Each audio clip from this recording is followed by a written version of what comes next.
আসসালামু আলাইকুম। আশা করছি যে যেখান থেকে দেখছেন অনেক অনেক ভালো আছেন, সুস্থ আছেন।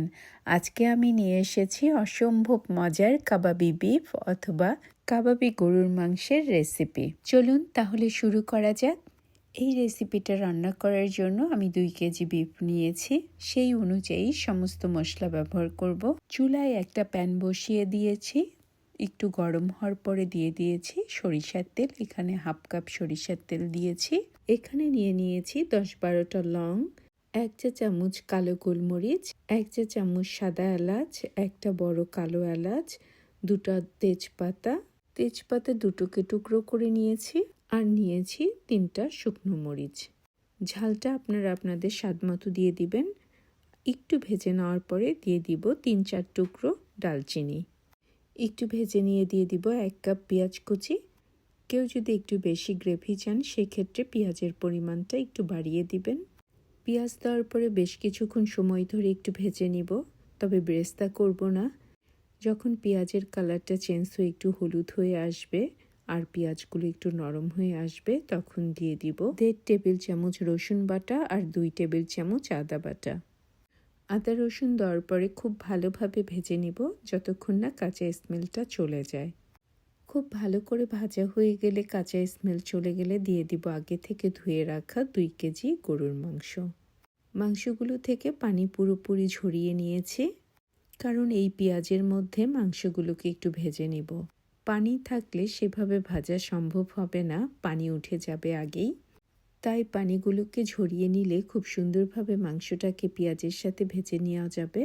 মাংসগুলোকে পেঁয়াজের সাথে একটু মেখে নিয়ে দিয়ে দিব 2 চা চামচ কাবাব মশলা, হাফ চা চামচ দিব জয়ফল জয়ত্রী গুঁড়ো, 2 চা চামচ দিব ভাজা জিরার গুঁড়ো, 1 চা চামচ লাল মরিচের গুঁড়ো।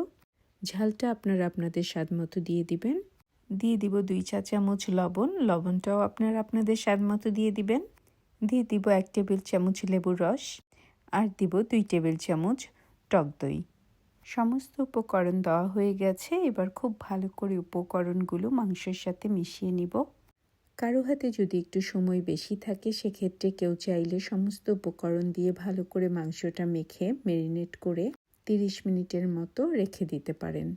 তারপরে গরম মশলা দিয়ে একটু ভেজে নিয়ে রান্নাটা করে নিতে পারেন। আর যারা আমার মতো হাতে সময় খুবই কম, সেক্ষেত্রে আমি যেভাবে রান্না করছি এভাবে রান্না করে নিতে পারেন। স্বাদ কিন্তু একটুকু কম হবে না। এই কাবাবি মাংসটা তৈরি করার জন্য চুলার জাল কিন্তু মিডিয়ামেই থাকবে। এই কাবাবি বিফটার ভিতরটা অনেক নরম আর জুসি হবে, কিন্তু খুলে যাবে না। একটু সময় নিয়ে কষিয়ে কষিয়ে এই মাংসটা রান্না করতে হবে। এই মাংসটাতে যতটুকু পানি আর তেল আছে সেইটুকু দিয়েই কষিয়ে কষিয়ে মাংসটাকে অর্ধেকের মতো রান্না করে নিব। বেশ কিছুক্ষণ কষানোর পরে মাংসটা থেকে একটু পানি বের হয়েছে। এবার ঢেকে দিয়ে সেই পানিটা দিয়ে মাংসটা কিছুটা সেদ্ধ করে নিব। মাংসটা ঢেকে দেওয়ার পরে বেশ কিছুটা পানি বের হয়ে এসেছে। এই পানি দিয়ে মাংসটা খুব ভালোভাবে সেদ্ধ হয়ে যাবে। এই পানিটা শুকিয়ে যাওয়ার পরে আমি আরও 1 কাপ গরম পানি দিয়ে দিব, যাতে করে মাংসটা পুরোপুরি সুসিদ্ধ হয়ে যায়। ঢাকনা খুলে বেশ কিছুক্ষণ নেড়ে চেড়ে দিয়েছি, আবার ঢেকে দিয়েছি। আবার ঢাকনাটা খুলে দেখিয়ে দিচ্ছি মাংস থেকে পানি শুকিয়ে গেছে। এবার নেড়ে চেড়ে মাংসের পানিগুলো শুকিয়ে নিব, সাথে মাংসটাও বেশ খানিকটা নরম হয়ে আসবে।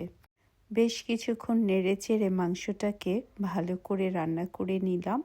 এবার আরও হাফ কাপের মতো গরম পানি দিয়ে দিব, যাতে করে মাংসটা একটু বেশি নরম হয়। সুস্বাদু কাবাবি বিফ পেতে হলে অবশ্যই মাংসের সাথে একটু হাড় আর চর্বি থাকতে হবে। ভালো করে নেড়ে চেড়ে ঢাকনা দিয়ে ঢেকে দিব। বেশ কিছুক্ষণ হয়ে গেছে, মাংসও ভালো করে সুসিদ্ধ হয়ে গেছে। এবার ঢাকনা নামিয়ে দিয়েছি, বেশ খানিকটা পানিও কমে গেছে। এবার খুব ভালো করে নেড়ে চেড়ে নিব। মাংসটা ভালো করে নাড়াচাড়া হয়ে গেলে দিয়ে দিব 1 চা চামচ গরম মশলার গুঁড়ো। গরম মশলার গুঁড়ো দেওয়ার পরে দিয়ে দিব হাফ কাপ পেঁয়াজ ব্রেস্তা। পেঁয়াজ ব্রেস্তার সাথে 1 চা চামচ চিনি মিশিয়ে দিয়েছি। এতে করে কাবাবি মাংসের স্বাদটা অনেক গুণ বেড়ে যাবে। এবার খুব ভালোভাবে নেড়ে নেড়ে ভেজে নিব। ভাজতে ভাজতে মাংস থেকে পানিগুলোও শুকিয়ে যাবে আর উপরে তেলও ভেসে উঠবে। বেশ কিছুক্ষণ সময় নিয়ে মাংসটাকে বেশ সুন্দর করে ভেজে নিয়েছি। ভালো করে ভাজা হয়ে গেছে। এবার মাংসের পানিটাও বেশ খানিকটা শুকিয়ে এসেছে। এ পর্যায়ে এসে দিয়ে দিব আগে থেকে ভেজে রাখা 3টা শুকনো মরিচ আর দিয়ে দিব 1 চা চামচ কেওড়া জল। এরপর একটু নেড়ে নিয়ে ঢেকে দিব আর চুলার জালটা বন্ধ করে দিব। চুলার হালকা গরমেই কেওড়া জলটা সুন্দরভাবে ভিতরে শুকিয়ে যাবে আর স্মেলটা ভিতরে থেকে যাবে। কিছুক্ষণ হয়ে গেছে, একটা সার্ভিং প্লেটে উঠিয়ে নিয়েছি। তৈরি হয়ে গেছে চমৎকার স্বাদের কাবাবি বিফ। যদি আমার এই অসম্ভব মজার কাবাবি বিফের রেসিপিটা আপনাদের ভালো লাগে তবে অবশ্যই একটা লাইক, কমেন্ট অ্যান্ড সাবস্ক্রাইব করে আমার পাশে থাকবেন। আপনারা সবাই অনেক অনেক ভালো থাকবেন। আল্লাহ হাফেজ।